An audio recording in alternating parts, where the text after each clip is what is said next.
On a, avec Philippe Artière, travaillé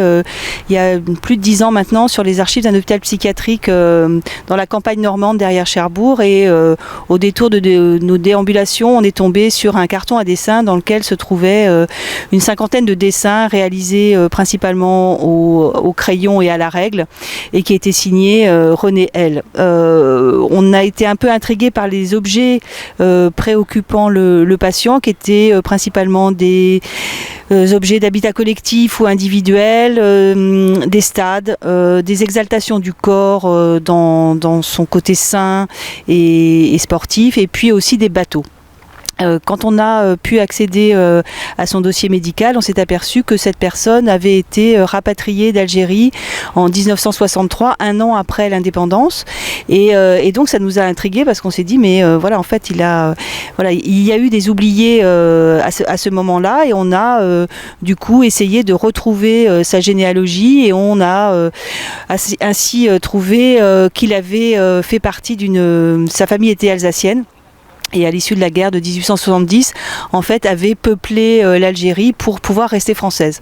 Et donc, à partir de cette petite histoire individuelle et au hasard de nos recherches un peu curieuses, on s'est aperçu que ce René L, en fait, racontait à lui seul toute l'histoire de la colonie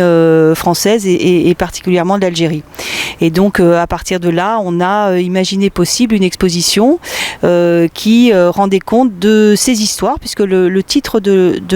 l'exposition a le double singulier pluriel, puisque l'histoire de René L est entre parenthèses avec un S, donc il y a plusieurs histoires de René L, et on a associé immédiatement en fait ce personnage à une figure tutélaire qui nous est familière, en tout cas principalement à Philippe Artière qui a dirigé les archives Foucault pendant de nombreuses années, à Michel Foucault, et à une conférence qu'il a donnée en 1967 où il a défini un nouveau concept d'espace, les hétérotopologies, et où il a défini ce qu'il appelait des hétérotopies, qui sont des utopies réelles, c'est-à-dire des lieux qui existent sans autre lieu y faisant référence, en autonomie, et qui se suffisant à eux-mêmes. Et là, on a imaginé que René, qui lui-même était né dans l'hétérotopie première définie par Foucault, qu'est la colonie, avait passé sa vie dans une autre hétérotopie qui était un asile, puisqu'il était déclaré schizophrène dès ses 20 ans, et qu'il a passé plus de 50 ans de sa vie dans un asile, et que on avait là, à la fois à partir d'une histoire individuelle, la constitution d'espaces autour de lui, autonomes, qui étaient ces hétérotopies, contrariées de fait, puisque lui-même était empêché par l'enfermement, et aussi empêché par la société qui ne lui a pas permis de se déployer dans une forme de normalité. Les dessins de René sont le point de départ et sont l'a priori de l'occupation de l'espace. Comme il ne s'agit pas d'œuvres d'art, pour nous il s'agit de documents, de traces en fait d'une activité, celle de son activité de dessin. On a choisi de ne pas les encadrer, et elles saignent la pièce, l'entoure, et permettent de développer à l'intérieur un certain nombre de propos, en sachant que la première impression qu'on peut avoir, je pense, quand on rentre dans la pièce, dans la salle d'exposition, c'est un lieu à l'horizontale, c'est-à-dire qu'on a choisi de faire principalement une expo sur table, avec en son centre une sorte de table d'orientation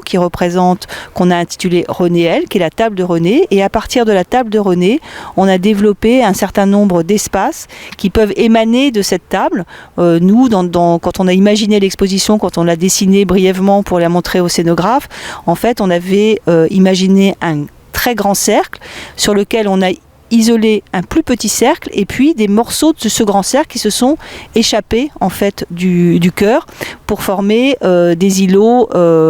autonomes, voilà, comme un glissement de plaques tectoniques, voilà, comme un tremblement de terre à l'horizontale. Et ces 4 espaces qui ont été déterminés à partir de la table de René sont les hétérotopies justement qu'on lui a assignées ou auxquelles on l'a lié, qui sont principalement la colonie, l'asile évidemment, dans lequel il a évolué toute sa vie, et puis l'habitat collectif qui faisait partie des des dessins, de la majeure partie des dessins qu'il a réalisés, et puis une autre table plus générale sur les